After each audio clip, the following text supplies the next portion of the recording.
এই দেখেন, বাঙালি পারে না এমন কোনো কাজ নেই।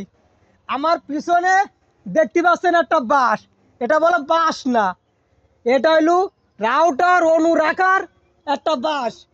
রাউটার অনু মানুষ রাখে কোথায়? চালের পরে উঁচু জায়গায় রাখলে নাই কালেকশন একটু বেশি হয়। সেই জন্যে ইনার বাড়িঘর দেখতে পাচ্ছেন নোংরা, বা বাড়িঘরে সেরকম ছাদওয়ালা বাড়ি নেই, তাই রাউটার অনু রাখার জায়গা নেই। একটা আশা বাঁশ, তেলামার্কা বাঁশ নিয়ে সেই বাঁশে লাগাইছে রাউটার অনু। আবার বালতি দিয়ে ঢেকে দিয়েছে যাতে ওপরের থেকে কিছু না পড়ি নষ্ট না হয়। উঁচুই রাখতে হয়, সেই জন্য উঁচুই রাখতে হয় বলে উঁচুই লাগাইছে। দেখেন, আবার বালতি ছিদ্র করিনি, সে ওই চিংড়ি মাছের ঠ্যাঙের মতো আবার বের করে দিয়েছে। আবার বোতল দিয়ে সেই জোড়া মুখ লাগাইছে যাতে জোড়া মুখে পানি বা কোনো কিছু ডিস্টার্ব নাই। বাঙালির মাথায় যা বুদ্ধি, এ বুদ্ধি মনে করেন যে চায়না কি ছাড়া আর কারণ নেই।